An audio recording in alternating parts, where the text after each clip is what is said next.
ಬಗರ್ ಹುಕುಂ ಸಾಗುವಳಿದಾರರಿಗೆ ಹಕ್ಕುಪತ್ರ ನೀಡಲು ಒತ್ತಾಯ.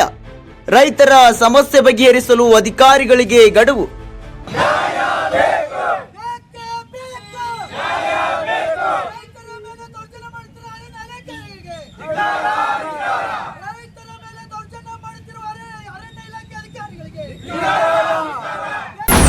ಐರಣಿಯಲ್ಲಿ ಅರಣ್ಯ ಇಲಾಖೆ ಕ್ರಮಕ್ಕೆ ರೈತರ ವಿರೋಧ. ಜೆಸಿಬಿ ಮೂಲಕ ಗುಂಡಿ ತೋಡಿ ಗಿಡ ನೆಡುವ ಕಾರ್ಯಕ್ಕೆ ಆಕ್ರೋಶ.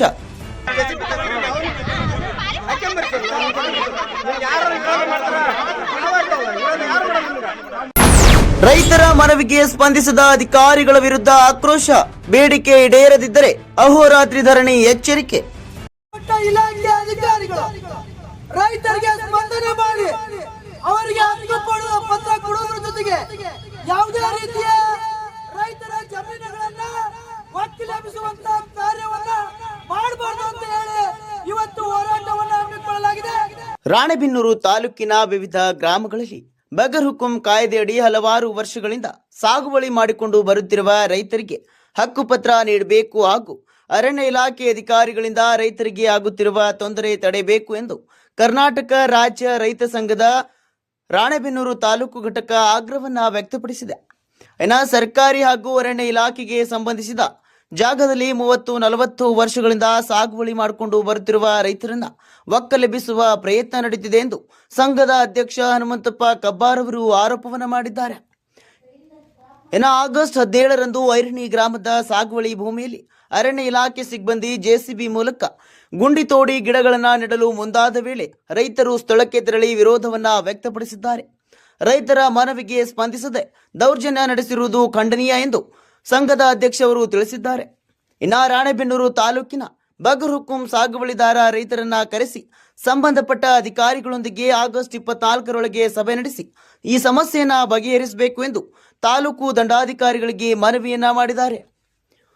ಒಂದು ವೇಳೆ ಬೇಡಿಕೆ ಈಡೇರದಿದ್ದರೆ ಆಗಸ್ಟ್ 25ರಿಂದ ತಾಲೂಕು ದಂಡಾಧಿಕಾರಿಗಳ ಕಚೇರಿ ಎದುರು ಹಕ್ಕುಪತ್ರ ನೀಡುವವರೆಗೆ ಹಾಗೂ ರೈತರ ಸಮಸ್ಯೆ ಬಗೆಹರಿಸುವವರೆಗೆ ಅಹೋರಾತ್ರಿ ಧರಣಿ ನಡೆಸಲಾಗುವುದೆಂದು ಕರ್ನಾಟಕ ರಾಜ್ಯ ಸಂಘದ ತಾಲೂಕು ಘಟಕ ಎಚ್ಚರಿಕೆಯನ್ನು ನೀಡಿದೆ. Bureau report, news pulse, Ranebennur.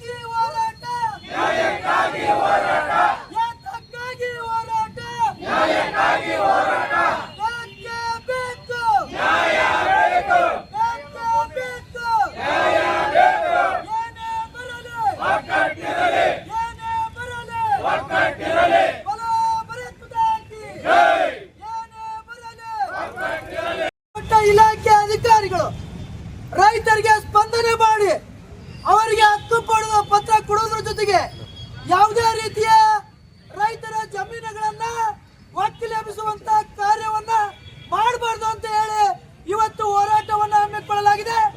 ದಯಮಾಡಿ ಅಧಿಕಾರಿಗಳ ನಮ್ಮ ಮನವಿಯನ್ನ ತೆಗೆದುಕೊಂಡ ನಂತರ ಏನು 24ನೇ ತಾರೀಕು 8ನೇ ತಿಂಗಳು 2026ರ ಒಳಗೆ ಸಭೆಯನ್ನ ಕರೆದು ರೈತರ ಸಮಸ್ಯೆಯನ್ನ ಬಗೆಹರಿಸಬೇಕು. ಇಲ್ಲವಾದರೆ 25/8/2026ರಂದು ಅಹೋರಾತ್ರಿ ಧರಣಿಯನ್ನ ಮಾಡಬೇಕಾಗ್ತದೆ ಅಂತಂದು ಹೇಳಿ ನಾವು ಸಾಂಕೇತಿಕವಾಗಿ ಇವತ್ತು ಹೋರಾಟವನ್ನ ಮಾಡ್ತಾ ಇದ್ದೀವಿ. ಈ ಒಂದು ಹಿನ್ನೆಲೆಯಲ್ಲಿ ಈ ಹೋರಾಟವನ್ನ ಉದ್ದೇಶವನ್ನ ಕುರಿತು ನಮ್ಮ ಕಾಳಪ್ಪನವರು ಮಾತಾಡ್ಬೇಕಂತ ಕೇಳ್ಕೊಳ್ತಾ ಇದ್ದಾರೆ. ರೈತ ಬಾಂಧವರೇ, ರಾಣೆಬೆನ್ನೂರು ತಾಲೂಕಿನ ನಮಾಪುರ ಗ್ರಾಮ, ಕಿಲ್ದಳ್ಳಿ ಗ್ರಾಮ, ಐರಣಿ ಗ್ರಾಮ, ರಾಣೆಬೆನ್ನೂರು ಸಂಬಂಧಪಟ್ಟಂಥ ಬಸ್ಸೆಕಟ್ಟಿ, ಗಂಗಾಧರ ತಾಂಡ, ಕದ್ರಿ, ಕುಂಬೇವು, ಸುಂಕಲ್ಬಿದ್ರಿ, ಜೋಸರಹಳ್ಳಿ, ಹನುಮಾಪುರ ಗ್ರಾಮ, ಈ ಎಲ್ಲ ಗ್ರಾಮದ ನಮ್ಮ ರೈತ ಬಾಂಧವರು ಏನು ಸುಮಾರು 100 ವರ್ಷಗಳಿಂದ ಏನು ಬಗರ್ ಹುಕುಂ ಮತ್ತು ಅರಣ್ಯ ಭೂಮಿಯನ್ನು ಸಾಗುವಳಿ ಮಾಡ್ಕೊತ ಬಂದಿದ್ದಾರೆ. ಅವರಿಗೆ ಇನ್ನೂವರೆಗೂ ರಾಣೆಬೆನ್ನೂರು ತಾಲೂಕಿನಲ್ಲಿ ಹಕ್ಕುಪತ್ರ ಸಿಕ್ಕಿಲ್ಲ. ಈ ಸಂಬಂಧ ನಾವು 2017-18ರಲ್ಲಿ ಸುಮಾರು 105 ದಿನಗಳ ಕಾಲ ಹೋರಾಟ ಇದೇ ತಾಲೂಕು ಕಚೇರಿಯ ಮುಂದೆ 105 ದಿನಗಳ ಕಾಲ ಸತತ ಅಹೋರಾತ್ರಿ ಧರಣಿ ಮಾಡಿದ್ವಿ.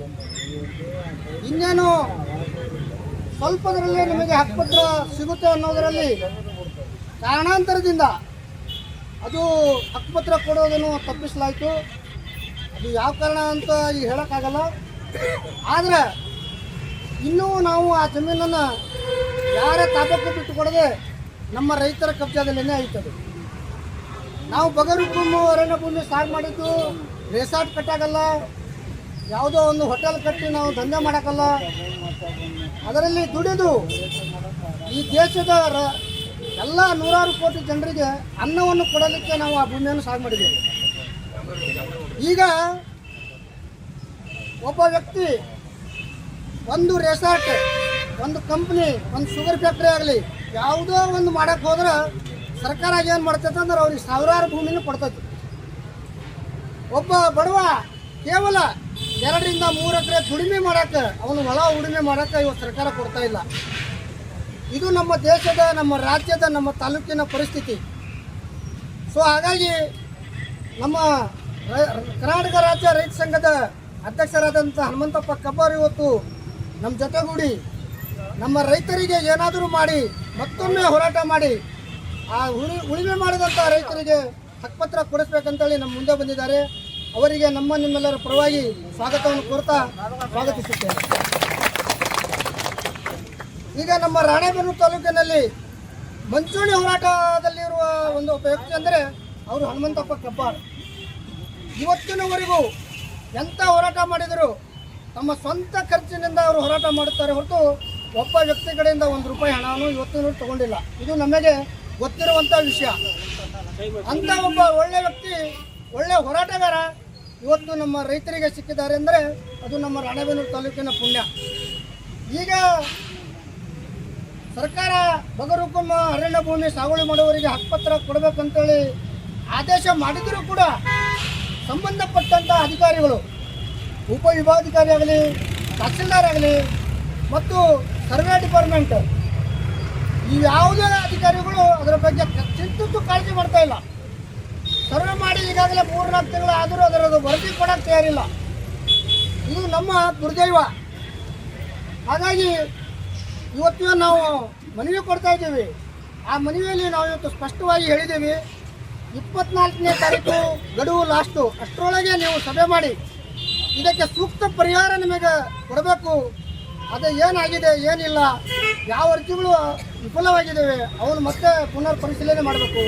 ಇವೆಲ್ಲ ಕಾರಣಗಳನ್ನು ಪರಿಶೀಲನೆ ನಮಗೆ 24 ಗಡುವು ಕೊಟ್ಟಿದ್ವಿ. 24ರೊಳಗೆ ಸಂಬಂಧಪಟ್ಟ ಅಧಿಕಾರಿಗಳು ಅದರ ಬಗ್ಗೆ ನಮಗೆ ಮಾಹಿತಿ ಕೊಡದೇ ಇದ್ದಲ್ಲಿ ನಾವು 25ನೇ ತಾರೀಕಿನಿಂದ ಹನುಮಂತಪ್ಪ ಕಬ್ಬಾರ್ ಅವರ ಮುಂದಾಳತ್ವದಲ್ಲಿ ನಾವು ಅಹೋರಾತ್ರಿ ಹೋರಾಟ ಮತ್ತೆ 2017-18ರ ಹೋರಾಟವನ್ನು ಮತ್ತೆ ನಾವು ಮುಂದುವರಿಸಿ ಈ ಸತೆ ಹಕ್ಕುಪತ್ರ ಸಿಗುವವರೆಗೂ ನಾವು ಈ ಹೋರಾಟ ಬಿಡಲ್ಲ ಅಂತೇಳಿ ನಿಮ್ಮ ಮುಂದೆ ನಾವು ಪ್ರತಿಜ್ಞೆ ಮಾಡ್ತಾ ಇದ್ದೀವಿ. ಈಗ ಇಷ್ಟು ಮಂದಿ ಬಂದ್ರೆ ನಿಮಗೆ ಮುಂದಿನ ಹೋರಾಟಕ್ಕೆ ತಪ್ಪಿಸೋರು ಭಾಳ ಜನ ಅದಾರ. ಹನುಮಂತಪ್ಪ ಕಬ್ಬಾರ್ ಅಂದ್ರೆ ಏನೋ ಅವ್ರು ಸ್ವಾರ್ಥ ಮಾಡಕತ್ತಾರ. ಆ ಭಾವನೆ ಬೇಡ. ಈಗ ನಾವು ಎಷ್ಟು ಜನ ಸೇರಿದ್ದೀವಿ, ಇದಕ್ಕಿಂತ 3 ಪಟ್ಟು ಜನ ನಾವು ಸೇರಿಸಿ ಈ ಹಕ್ಕುಪತ್ರ ನಾವು ಕೊಡದೇ ತಿರ್ಬೇಕಂತ ಹೇಳ್ಕೊಂತ ನಮ್ಮ ಮುಖಂಡರು ಏನು ಮಾತಾಡಿರ್ತಾರೆ ಅವರಿಗೆಲ್ಲ ಅವಕಾಶ ಮಾಡಿಕೊಟ್ಟು ನಾನು ಒಂದೆರಡು ಮಾತುಗಳನ್ನು ಮುಗಿಸ್ತೇನೆ. ಜೈ ಹಿಂದ್, ಜೈ ಕರ್ನಾಟಕ. बोलो ಭಾರತ್ ಮಾತಾ ಕಿ बोलो ಕರ್ನಾಟಕ ಮಾತಾ ಕಿ.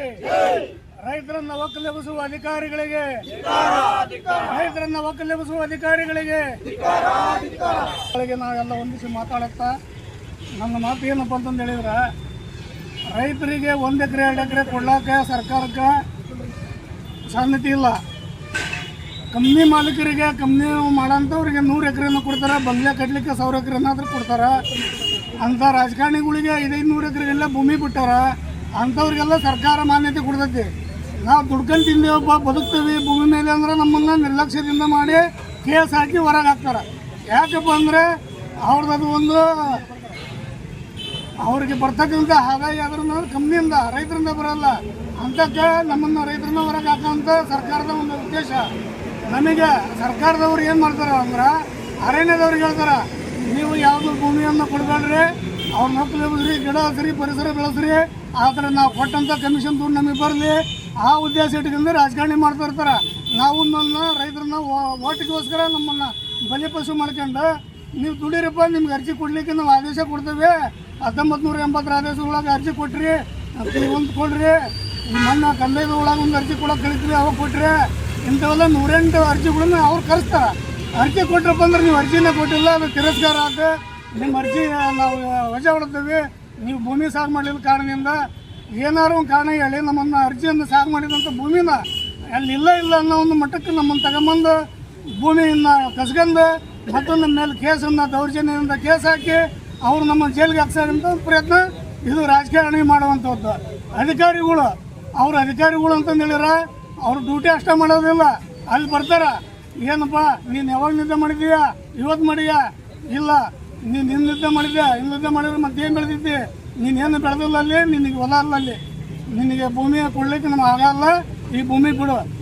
ಅಜ್ಜ ಕೊಟ್ಟದ್ದು ಅರ್ಜಿ ಇರ್ತೈತಿ, ಅವ್ರ ಮೊಮ್ಮಕ್ಕಳು ಕೊಟ್ಟಿದಾರ, ನಾನು ಕೊಟ್ಟೇನಿ, ನಾವು ಕೊಟ್ಟರು ಸಹಿತ ಪರಿವರ್ತನೆ ಇಲ್ಲ. ನಮ್ಮ ಹೊಲ 45-50 ವರ್ಷಕ್ಕೆ ಬಂದ್ವು, ಅಜ್ಜಂದ ಅದ್ರ ಪೂರ್ವದಲ್ಲಿ 50 ವರ್ಷ ಆಗೈತಿ.